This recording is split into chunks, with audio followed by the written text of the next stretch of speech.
You are buried in a blizzard, whiteout conditions, minus 40 degrees, 60-mile-per-hour winds. No fire, no tent, no shelter. Most people die within hours. But here's the thing. You are literally surrounded by the one material that can save your life. The same material that's killing you. Snow.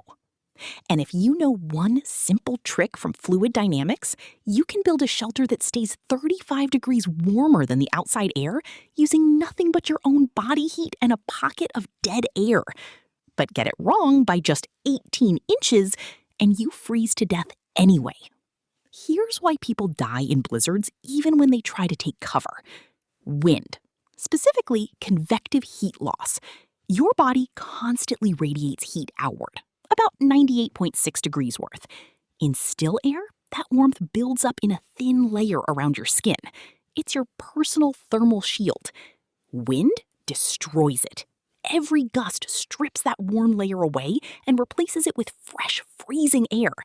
Your body has to work harder and harder to maintain core temperature until eventually it can't.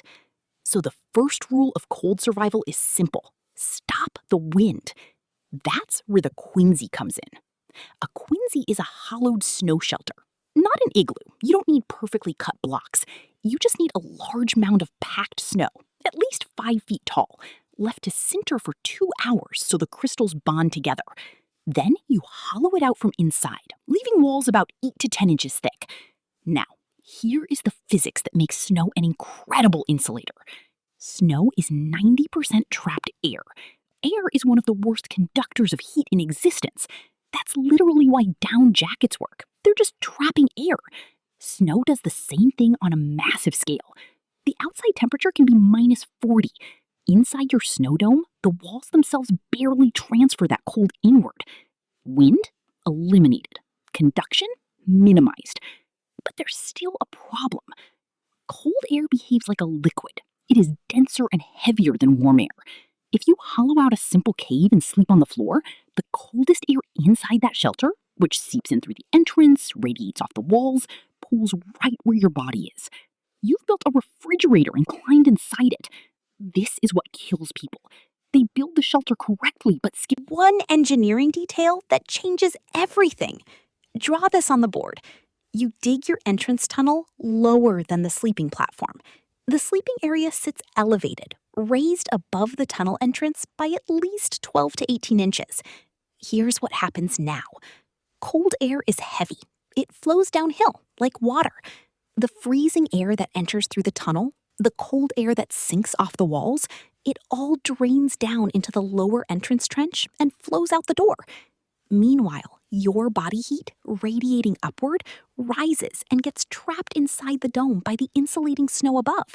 It has nowhere to go. It just accumulates. One human body, one small candle. Inside a properly engineered Quinzhee with a cold sink, the interior temperature rises to 35 degrees Fahrenheit, while outside sits at minus 40 with 60-mile-per-hour winds. That is a 75-degree temperature difference from a hole in the snow. 2 rules. Remember them. 1, the walls must be thick enough to insulate. 8 inches minimum. Poke sticks in from outside as depth guides while you hollow. 2, your sleeping platform must always be higher than your entrance tunnel. That elevation difference is the cold sink. That's what drains the death out of your shelter. The physics was always there. Cold air falls, warm air rises, snow traps air. You just have to build with the physics instead of against it.